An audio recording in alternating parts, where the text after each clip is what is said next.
ஆதியாகமம் 14ஆம் அதிகாரம். சினேயாரின் ராஜாவாகிய அம்ராபேலும், எலாசாரின் ராஜாவாகிய அரியோகும், ஏலாமின் ராஜாவாகிய கெதர்லாகோமேரும், ஜாதிகளின் ராஜாவாகிய தீதியாலும் இருந்த நாட்களில் அவர்கள் சோதோமின் ராஜாவாகிய பேராவோடும், கொமோராவின் ராஜாவாகிய பிர்சாவோடும், அத்மாவின் ராஜாவாகிய சினேயாவோடும், செபோயிமின் ராஜாவாகிய செமேபரோடும், சோவார் எனும் பேலாவின் ராஜாவோடும் யுத்தம் பண்ணினார்கள். இவர்கள் எல்லாரும் உப்பு கடலாகிய சித்தீம் பள்ளத்தாக்கிலே கூடினார்கள்.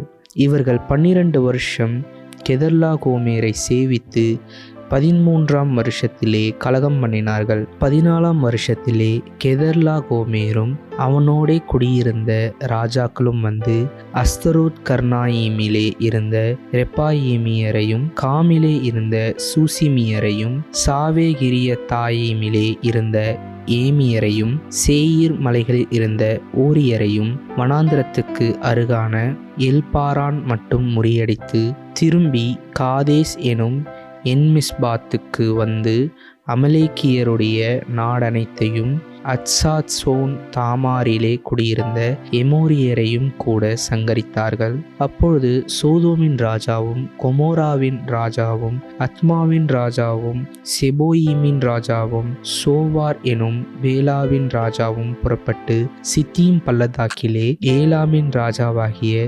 கெதர்லாகோமேரோடும், ஜாதிகளின் ராஜாவாகிய தீதியாலோடும், சினேயாரின் ராஜாவாகிய அம்ராபேலோடும், ஏலாசாரின் ராஜாவாகிய அரியோகோடும் யுத்தம் பண்ண புறப்பட்டு அந்த 5 ராஜாக்களோடும் இந்த 4 ராஜாக்களும் யுத்தம் பண்ணினார்கள். அந்த சித்தீம் பள்ளத்தாக்கு எங்கும் நிலக்கீழ் உண்டாகும் கேணிகள் இருந்தது. சோதோம் கொமோராவின் ராஜாக்கள் முறிந்தோடி அங்கே விழுந்தார்கள்.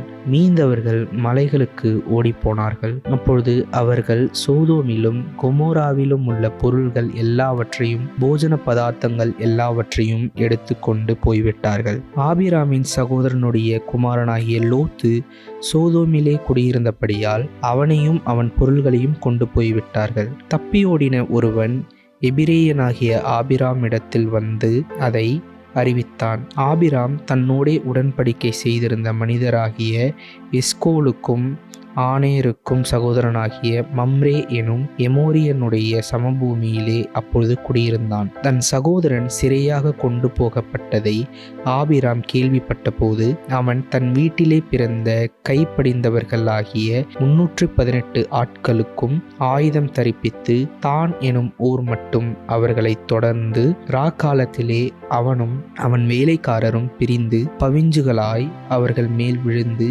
அவர்களை முறியடித்து தமஸ்கோவுக்கு இடதுபுறமான ஓபா மட்டும் துரத்தி சகல பொருள்களையும் திருப்பிக் கொண்டு வந்தான். தன் சகோதரனாகிய லோத்தையும் அவனுடைய பொருள்களையும் ஸ்திரீகளையும் ஜனங்களையும் திருப்பிக் கொண்டு வந்தான். அவன் கெதர்லாகோமேரையும் அவனோடு இருந்த ராஜாக்களையும் முறியடித்து திரும்பி வருகிற போது சோதோமின் ராஜா புறப்பட்டு ராஜாவின் பள்ளத்தாக்கு எனும் சாவே பள்ளத்தாக்கு மட்டும் அவனுக்கு எதிர்கொண்டு போனான். அன்றியும் உன்னதமான தேவனுடைய ஆசாரியனாயிருந்த சாலேமின் ராஜாவாகிய மெல்கிசேதேக்கு அப்பமும் திராட்சரசமும் கொண்டு வந்து அவனை ஆசீர்வதித்து, வானத்தையும் பூமியையும் உடையவராகிய உன்னதமான தேவனுடைய ஆசீர்வாதம் ஆபிராமுக்கு உண்டாவதாக. உன் சத்துருக்களை உன் கையில் ஒப்பு கொடுத்த உன்னதமான தேவனுக்கு ஸ்தோத்திரம் என்று சொன்னான். இவனுக்கு ஆபிராம் எல்லாவற்றிலும் தசமபாகம் கொடுத்தான். சோதோமின் ராஜா ஆபிராமை நோக்கி, ஜனங்களை எனக்கு தாரும், பொருள்களை